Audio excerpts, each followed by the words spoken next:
Welcome to Harlem Beat, your go-to podcast for all things Orangetheory West Harlem. I'm Kimmi, and today I'm sitting down with Jessica Martinez-Ocasio, or as I like to call her, Jess. She is my coworker here at Orangetheory, but also a longtime Orangetheory member. And thank you so much for joining us. Thanks for having me. So first things first, just tell us a little bit about yourself. Doesn't even have to be Orangetheory related. Like, what's your story? Oh, okay. Well, I was born in Puerto Rico. I was raised between New Jersey and LA, and I came back to New York for college as a dancer. Yeah. And so movement has always been a part of who I am. Yeah. But after I finished my dance training, I still needed to figure out how to stay active. Yeah. Tried all different kinds of fitness, worked with a personal trainer, tried to have a gym membership. None of those things were working out for me.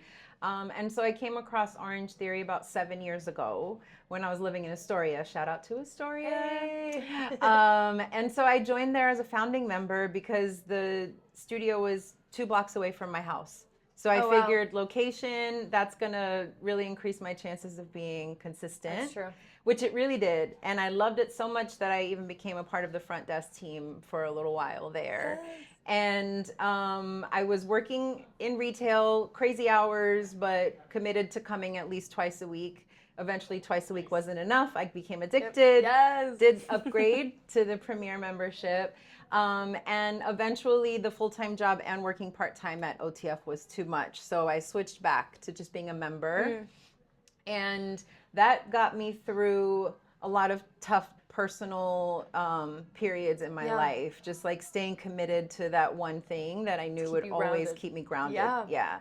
And I was so excited to hear about West Harlem opening because I actually live in Hamilton Heights. Yeah. So I was still commuting from Hamilton Heights to Queens to get my workouts in. Wow. Yes. Wow. That's how much commitment. I love. Yes, that's how much I really love Orangetheory.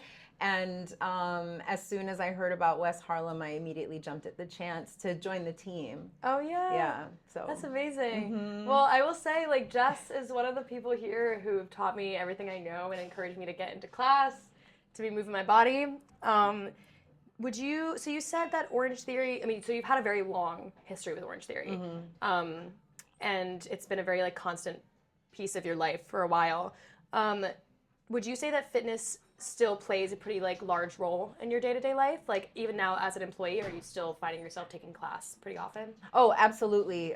Even as an employee, even with all the crazy hours that we have to work sometimes, right? Kimmi and I are here before the sun comes up.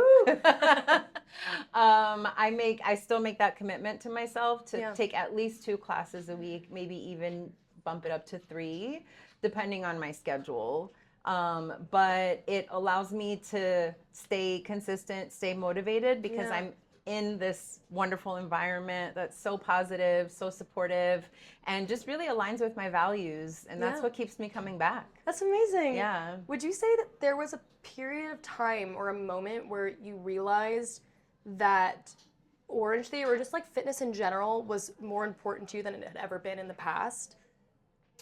I would say when I was at the lowest point of my own personal burnout, I realized how important it was to maintain a consistent fitness journey in the face of all of those challenges. Yeah. And staying consistent and continuing to show up for myself really helped me heal from burnout.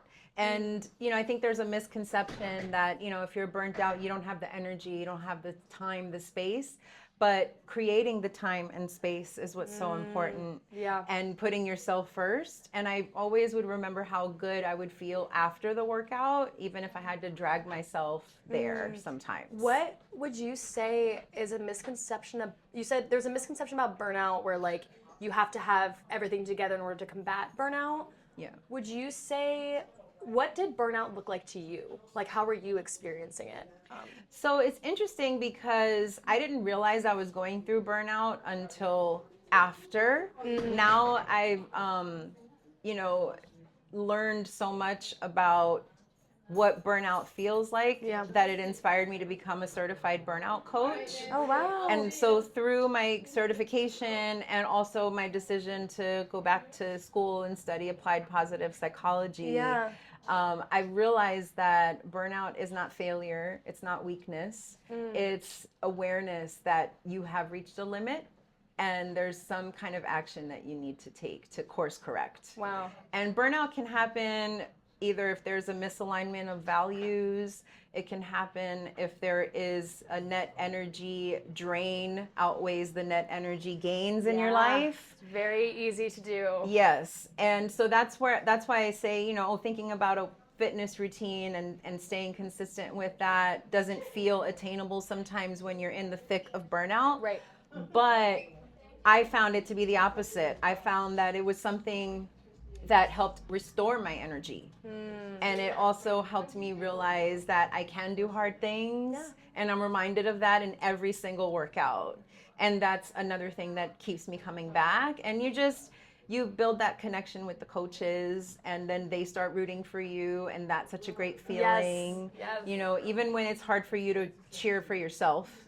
And so my journey was a lot of reflection and just trying to realize what brought me here. And what I realized was it was a misalignment of values. Okay. And when I started to live my life in alignment with my values, the fog started to lift from the burnout. And Orangetheory was such a critical part of that. Yeah, it sounds like it was almost like an anchor. Yes. In that way. Yes, Yeah. absolutely. It helped anchor me always because I knew at the time I was doing Tuesdays, Thursdays, and Sundays. Yep. And those were my days, and I would show up no matter what, winter, rain, shine, didn't matter. And I'm really proud of myself for that. Yeah. Yeah. Yeah, I mean, sometimes it just takes, you know, conquering that beast in your mind of like, this thing feels like something I would have never seen myself doing. I've never been a consistent person.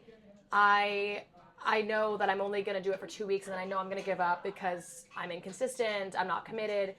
And once we conquer those things in our mind, we start to re-identify ourselves. Yes. And it's nice to feel like you can start using different adjectives to describe yourself. Like, I am committed, I am dedicated to my body and my mental health and all these things, which it's such a privilege to get to say. Yes, you know? it really is. You've got such an inspiring story. Oh, thank you. Yeah, of course, of course. Would you say that Orangetheory, I don't know exactly what your experience is with other kinds of workouts or fitness. I mean, you said you were a dancer and I know you still love to dance. But what did Orangetheory give you specifically that you felt like you weren't getting elsewhere? I think there were two things. There was community, which I didn't realize I needed. Yeah. And the accountability. Okay. It was those two things because I knew that if given a structure of like, oh, do these moves, like I can follow along because as a dancer, you learn to mimic movements from, you know, so I would love to take like dance fitness classes, for instance. And like those were fun, but they were just fun. I didn't feel like I was really physically challenging myself. And so Orangetheory gave me that next level challenge. Yeah. And that's honestly what kept me coming back. You know, the variety of the workouts. That is a good thing. Yeah. The fact that it does keep your body guessing, so you don't get stuck in a rut. And it's like, okay, let me do the same 10 squats over and over again. Yes. You know. So I love that the brand keeps evolving. Like 7 years, there's been a lot of changes. You've been with Orangetheory for a while. You've seen like the adolescence into adulthood, especially with this studio. Absolutely. I mean, we're still a baby over here. Yes, we are. Like, we're still in diapers. I know. feel like that's what I always say. I know, literally. But you've been such a pivotal part of this studio being what it is. Thank you. I think you're one of the. Like, if this studio is still in diapers, then I think you are, like, in so many ways, it's, like, caretaker, and you have your eyes on so many things, and you clearly, like, care about the workout that you're, you know, sharing with others. Yeah. And it's been a very great experience getting to learn from you, but also I'm really excited that people get to hear more about your story on the fitness side of things as well. Yeah. So would you say your definition overall, just to like wrap things up, Your definition of health in general, would you say it's changed a lot over time? Oh, absolutely. I think one of the greatest lessons I've taken away from positive psychology is that health is not the absence of disease. Ooh. Health is about total well-being. Wow. Right? So it's mental health, spiritual health, physical health. It's all of those things wrapped up together. Yeah. And everyone's different with what that looks like for them. But health is not just the absence of disease. Right. And so when you are really taking care of yourself and showing up for a workout like this on a regular basis, and, you know, also in improving your social well-being by being around others, taking yourself out of your little cocoon, right? That in itself just allows you to build additional resources to become even more resilient. And that is what health means to me. It's the total holistic picture. And it's the pursuit of all things that are good for you rather than ruling out the things that are bad. I love that. So that's what health is for me. It's like, what are we going to add into our experience as opposed to shaming ourselves and like pushing things away from us? Yeah, like, oh, I can't eat that thing, or I'm going to punish myself and work out 5 days a week because I ate that burger, or, you know, whatever it is. It's like, no, I'm doing this to refill my cup. Yeah. It's hard. It's challenging. Like, I'm going to sweat and I'm going to probably growl at the coach depending on what they ask me to do. True, burpees. But please, no burpees. You know, but when I come out of that experience, I know that I have done something to add, to improve my longevity, to add to my life. Wow. And I would rather do that for as long as I possibly can than to just give up and say, oh, I'm middle-aged now. I can't move like I used to anymore. Because listen, this workout does take a toll on you physically. And if you're not careful, it can lead to injury and things like that. But the great thing about the coaches is they give you those options. They really check in with you. I've worked through multiple injuries over the last 7 years. And I've never felt so supported through those more frustrating low moments where I'm like, oh, I can't quite pick up that weight. And they just give me the right way to start to feel strong again. And you can't get that from just going to the gym on your own. Right. You know? That's true. And that's something that I've really come to appreciate over the years, whether it's here, whether it's at Astoria, everywhere I go. I love to visit studios across the country too. I've even been to Puerto Rico and I took a class there once.